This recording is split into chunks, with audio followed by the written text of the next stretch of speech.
this is the first game back, so I figured, and he's an older receiver, so as I said, I had to pump the brakes on that a little bit.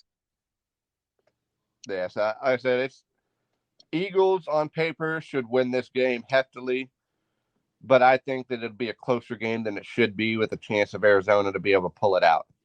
All right. Well, let's go to the Cincinnati Bengals, who are 2-2. Looks like they're starting to try to get hot. Versus the Baltimore Ravens, who just find like can't close out games and stuff's happening and people are getting upset. And both teams are 2-2. Uh Baltimore's winning this one. Baltimore is going to get into that offensive line. They're going to hit Burrow enough. They're going to disrupt that Cincy offense. If you look at it, Baltimore is this close to being 4-0. They've lost 2 games by one possession, and they lost both of them on the last drive of the game. To me, I think that's what's pissing off Marcus Peters. Baltimore is a better team than Cincy. Cincy, even the games that they won, they still haven't looked good. They just haven't played anybody.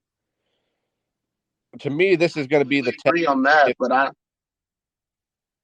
for some reason I don't know. I think, and obviously this is an AFC North battle. Man, I want to say I got the Ravens winning this, but I don't know what's going on. I don't know if last game may have been a part of why I'm thinking this way, but um,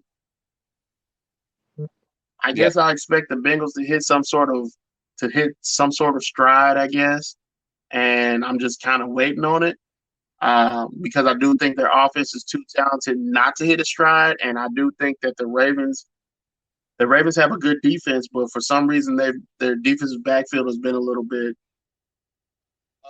of an issue recently.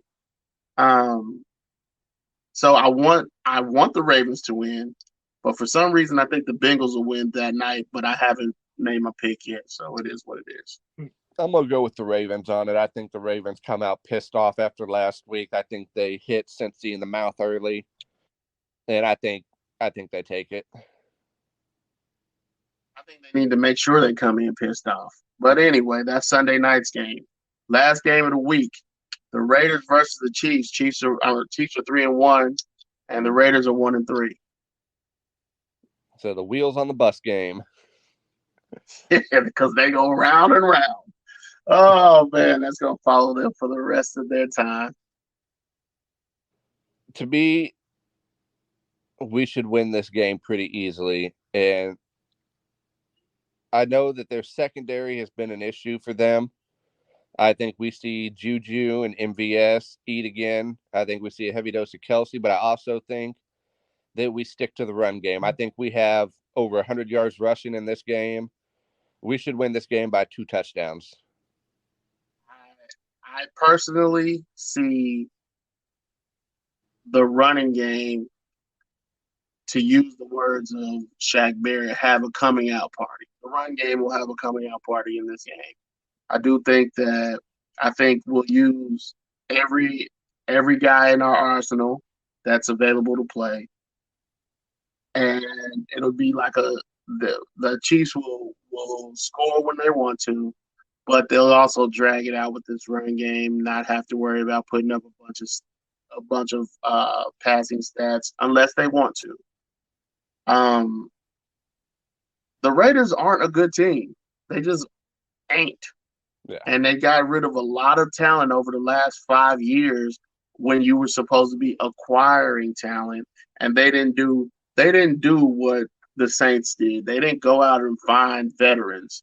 They relied on their rookies, and the rookies kind of they just dissipated really over the years. And so uh, I would love to see how Jalen Watson and those guys do against Devontae Adams and this defense.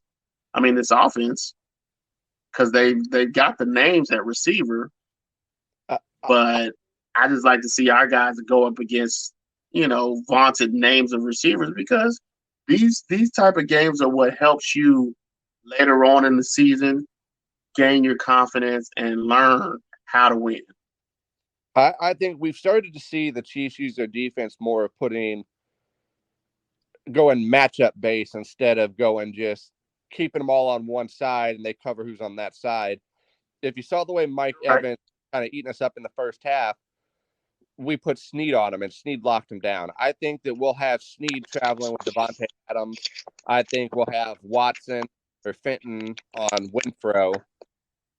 The one thing that may hurt us is not having Gay with Waller and the way Josh Jacobs is playing, but I don't think it's gonna affect the outcome very much in this game. Yeah, we'll see. But I definitely think that the Chiefs will take that one. I think you have the same thoughts as I do on that. But we'll see what happens. Again, thanks for joining the 100 Yard Dash Football Podcast, where we just reviewed Week 5 of the NFL season and the quarter mark at almost. And so I'm here with Cory, Midwest Sports 5 on Twitter. I appreciate you doing this with me, man. Like I said, I hit a mental roadblock, and then I was busy most of the week. So I appreciate you coming on. You bailed me out. You bailed me out. Yeah, we'll do it again sometime. For sure. Thanks again, man, and thank you all for listening. And until next time, deuces.